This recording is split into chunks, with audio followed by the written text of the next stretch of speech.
Assalamualaikum warahmatullahi wabarakatuh.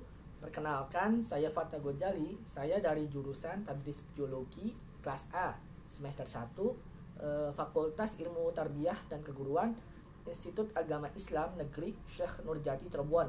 Dengan NIM saya adalah 20081060061. Ya. Di sini saya akan menjelaskan atau mempresentasikan sedikit tentang materi asbabun nuzul atau sebab-sebab turunnya Al-Quran. Asbabun nuzul sendiri itu salah satu pokok bahasan dalam metode studi Quran. Ya, saya membuat video ini bertujuan untuk memenuhi tugas ujian tengah semester dari mata kuliah metode studi Quran dengan dosen pengampu adalah Bapak Hafiz Hussein. Sebelum saya menjelaskan mengenai asbabun nuzul atau sebab-sebab turunnya Al-Quran, saya akan menjelaskan mengenai pengertian Al-Quran itu sendiri. Pasti semua sudah pada tahu, terutama umat muslim, Al-Quran itu adalah kitab suci atau pedoman atau petunjuk hidup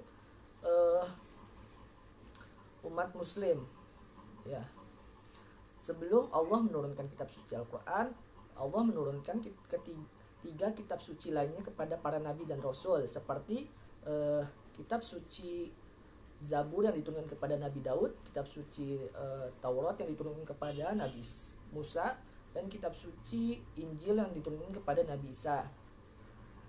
Ketiga kitab yang diturunkan sebelum Al-Quran itu berbeda dengan Al-Quran karena ketiga kitab tersebut itu ditunjukkan hanya kepada umatnya saja, sedangkan Al-Quran itu diturunkan kepada Nabi Muhammad SAW melalui malaikat Jibril itu ditunjukkan kepada seluruh umat manusia. Nah, seperti itu. Nah, Al-Quran sendiri itu terdiri dari 114 surat, 30 juz dan 6.236 ayat. Ya. Nah, ada ayat-ayat tertentu kenapa Allah menurunkannya. Itu yang saya akan bahas pada video ini. Ya. Asbabun nuzul itu sendiri itu sangat penting bagi kalangan para ahli tafsir dan ulama untuk membantu mereka dalam memahami ayat Al-Quran. Para ahli tafsir dan ulama menganggap asbabun nuzul itu sangat penting bagi menafsirkan atau menjelaskan maksud dari ayat tersebut, atau menjelaskan hukum yang dikaitkan dengan ayat-ayat tertentu.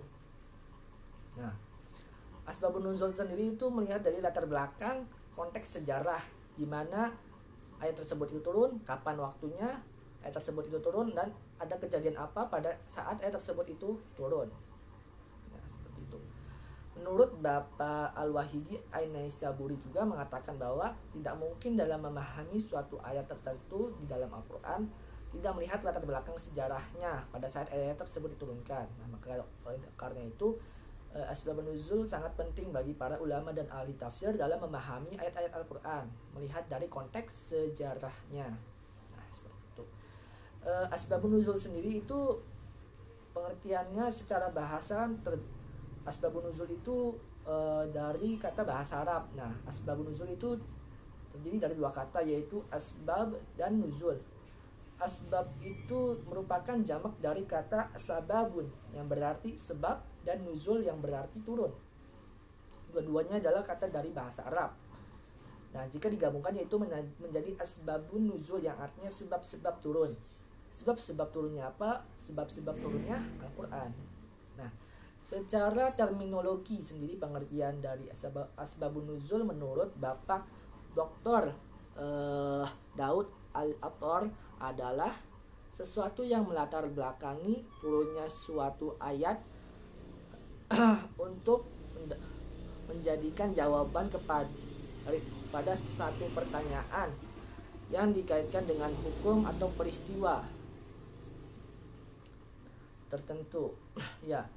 Ayat-ayat Al-Quran sendiri itu bisa dibagi menjadi dua. Yang pertama, ayat yang diturunkan atas suatu sebab atau peristiwa yang menjadikan ayat tersebut turun, dan yang kedua, ayat yang turun tidak didahului dengan peristiwa atau sebab pada saat ayat tersebut turun.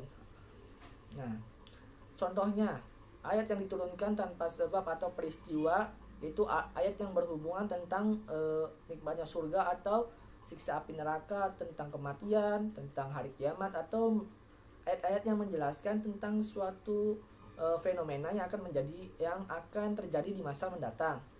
Sedangkan ayat yang turun yang dikarenakan sebab suatu peristiwa atau pertanyaan yang membutuhkan jawaban dari suatu hukum. Contohnya adalah pada surat An-Nur ayat 6 sampai 9. Nah, pada peristiwa yang melatar belakangi ayat tersebut turun itu terjadi peristiwa Hilal bin Umayyah yang menuduh istrinya berselingkuh dengan Suraih bin Samha, ya, di hadapan Rasulullah Shallallahu Alaihi Wasallam.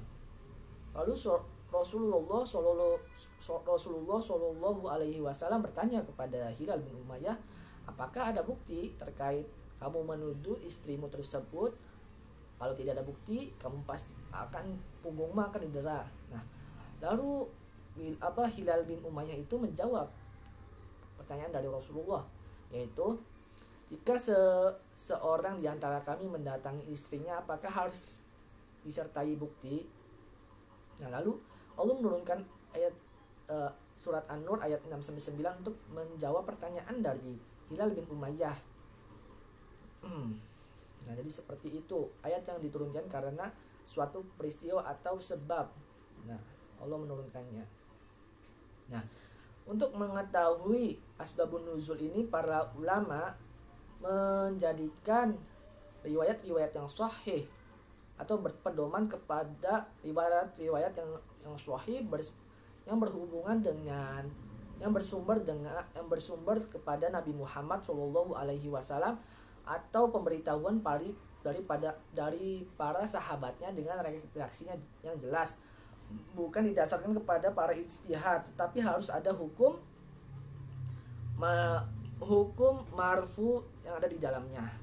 Baiklah, mungkin segitu saja yang bisa saya sampaikan. Mohon maaf apabila ada kesalahan kata atau ada kekurangan yang saya katakan. Terima kasih atas perhatiannya. Wassalamualaikum warahmatullahi wabarakatuh.